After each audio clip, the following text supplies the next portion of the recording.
Hello everyone, welcome to my YouTube channel.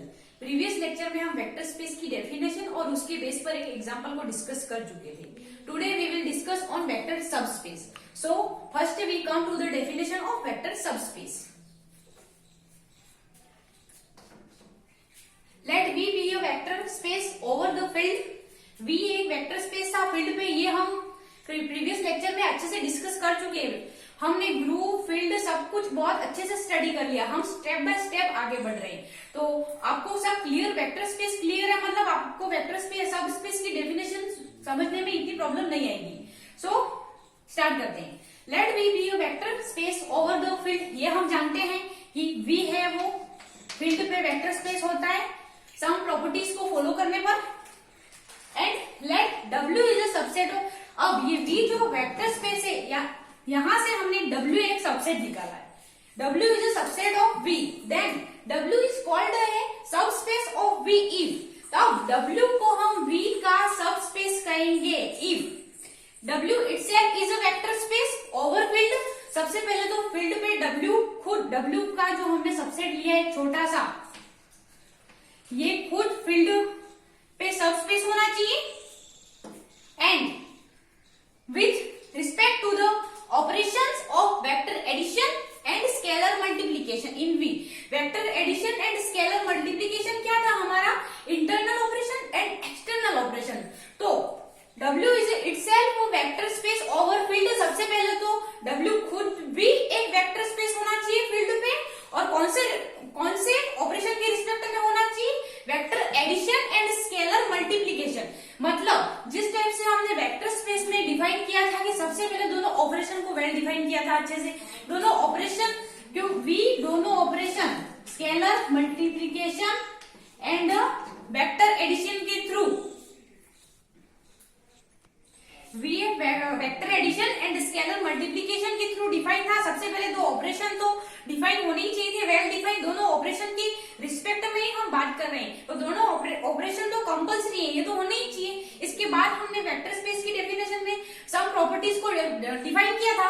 इसी type से W को भी जब हम इसका सबस्पेस प्रूव करेंगे, तब इसमें भी vector addition and scalar multiplication के थ्रू ये वेल डिफाइन होना ही चाहिए। और ये ऑब्वियसली होगा ही सही, क्योंकि VF का हम छोटा सा सबसेट निकाल रहे हैं, तो VF में जो प्रॉपर्टीज फॉलो हो रही है वो W में भी होगी सही, क्योंकि हम बाहर से कोई अलग नंबर इंक्लूड करके कोई एक्स्ट्रा सेट तो बना रहे हैं नहीं, हम VF का ही सेट निकाल रहे हैं। तो VF के दो एलिमेंट्स के बीच अगर कोई ऑपरेशन डिफाइन है, अप्लाई हो रहा है, तो इसके सबसेट में भी वह होगा ही सही। और किस टाइप से होगा? आपको क्वेश्चन क्या दिया हुआ होगा कि prove that W is a vector subspace. तब आपको क्या काम करना है ये भी मैं आपको दिखाऊंगी। तो वेक्टर सबस्पेस की डेफिनेशन आपको क्लियर हो जानी चाहिए। एक बार मैं फिर स्टडी कर रही हूँ। Let V be a vector space over the field F and let W is a subset, then W is called subspace of V if W itself is a vector space over field.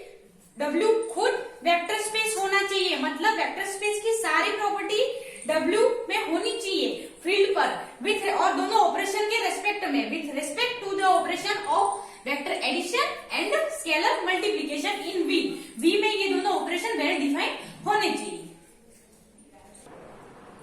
सो हमने vector subspace की definition पढ़ ली। अब ये जो definition है वो तो simple लिखने वाली डेफिनेशन है, मैं आपको अपनी लैंग्वेज में समझा दूं। अब देखो, दोनों operation scalar multiplication and vector addition भी वही है जो वेक्टर स्पेस में हमारा काम था। नेक्स्ट, प्रॉपर्टीज को फॉलो, जो वेक्टर स्पेस की प्रॉपर्टीज थी, अगर सबस्पेस भी उन प्रॉपर्टीज को फॉलो करेगा तो वेक्टर सबस्पेस कहलाएगा। तो डिफरेंस क्या है? इसको वेक्टर सबस्पेस क्यों कहा? मतलब V डिफरेंस सबसे बड़ा ये है कि हम VF का एक छोटा सबसेट निकाल रहे हैं W, बस, और कुछ भी डिफरेंस नहीं है। आपको सिर्फ एग्जाम में डेफिनेशन लिखने के लिए मैंने जो फर्स्ट में सिखाया वो काम करना है, बाकी कुछ भी नहीं है। अगर वेक्टर स्पेस का एक छोटा सा सबसेट लें और वो भी दोनों ऑपरेशन के थ्रू वेक्टर स्पेस की प्रॉपर्टी को फॉलो बताओ, मतलब W खुद भी एक वेक्टर स्पेस हो, तब ये VF का वेक्टर सबस्पेस कहलाएगा। मतलब ये इसका सबसेट है, W is a subset of VF है, इसलिए इसको कहा है वेक्टर सबस्पेस। और कोई भी दोनों में डिफरेंस नहीं है। मतलब आपको कंफ्यूज नहीं होना है कि वेक्टर स्पेस पहले था, उसमें प्रॉपर्टीज को, मतलब हम वही काम वापस, ये नहीं, ये तो सबसेट ले रहे हैं तो वो ऑटोमेटिक उस प्रॉपर्टी को सेटिस्फाई करेगा, दोनों विद दोनों ऑपरेशन। मतलब आप क्लियर। अब मैंने आपको कहा था क्वेश्चन आपको एग्जाम में किस टाइप से दिए होंगे कि prove that W is a vector subspace. तब आपको क्या काम करना है, ये थ्योरम भी है, हम नेक्स्ट क्लास में डिस्कस करेंगे, पर इससे पहले आपको सारी थ्योरम, किसी क्वेश्चन में सारी थ्योरम वाला काम नहीं करना है। आपको क्वेश्चन में किस टाइप से W is a subspace of V, ये कैसे प्रूव करना है ये मैं आपको बता रही हूँ। A subset of W of vector space VF, मतलब VF का W सबसेट है, is a subspace of V of all. किस कंडीशन में, मतलब हम क्या काम करके इसको सबस्पेस प्रूव कर सकते हैं। अल्फा बीटा, मैंने कहा था अल्फा बीटा मतलब वेक्टर के, और W जो सबसेट है मतलब ये भी वेक्टर है, ये दोनों अल्फा और बीटा W में बिलोंग कर रहे हैं। हमने दो अल्फा और बीटा वेक्टर ले लिए and A B F field के एलिमेंट ले लिए। देन आप 1 2 3 तीनों में से अगर एक काम कर ले, तीनों नहीं करने, तीनों में से अगर आप एक काम कर ले तो ये प्रूव हो जाएगी W is a subspace of VF, मतलब W वेक्टर स्पेस का सबस्पेस है। पहला काम है आपको ये तीनों में करना है, ये तीनों में कॉमन है। तब A alpha plus B beta, A and B field के एलिमेंट है and alpha and beta W के एलिमेंट हैं। A अल्फा B बीटा अगर बिलोंग्स टू आप W कर दे, दोनों को ये A अल्फा और B बीटा लेके आप ये प्रूव कर दे वो W में बिलोंग कर रहा है, तब WF is your subspace. First.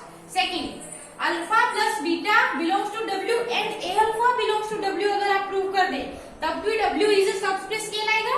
And next last, alpha minus beta belongs to W and A alpha belongs to W, ये काम आप प्रूव कर दे मतलब तो भी ये WF इज अ सबस्पेस कहलाएगा।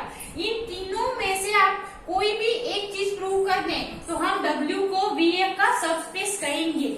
हम सारे क्वेश्चन में इस काम को लेके चलेंगे और इस पे एक थ्योरम भी है, मैं आपको नेक्स्ट क्लास में अच्छे से समझाऊंगी। बट ऐसा कोई कंपल्सरी नहीं है कि आप यही करके फिर प्रूव करो, आप ये भी कर सकते हो, आप ये भी कर सकते हो, तीनों में से कुछ भी कर सकते हो। तो क्लियर। तो क्वेश्चन हमारा आएगा कि वेक्टर सबस्पेस हमको प्रूव करना होगा, तब हमें पूरा जैसे वेक्टर स्पेस में काम किया था वो सारा नहीं करना है, हमें इस टाइप का काम करना है क्योंकि वेक्टर सबस्पेस प्रूव करना है। तो अब आपको वेक्टर सबस्पेस की डेफिनेशन भी क्लियर हो चुकी होगी, क्योंकि सिंपल है, डिफरेंस क्या है, ये इसका सबसेट है और बाकी प्रॉपर्टीज एंड ऑपरेशन भी वही है। और आपको प्रूव करने के लिए क्वेश्चन में क्या काम करना है ये भी मैंने आपको बता दिया है। नेक्स्ट कल की क्लास में हम डिस्कस करेंगे कि ये थ्योरम है। खैर हमें सारे क्वेश्चन में यही काम करना है, बट फिर भी ये थ्योरम किस टाइप से प्रूव होती है ये थ्योरम आती भी है, तो हम कल की क्लास में ये प्रूव करेंगे। Thank you.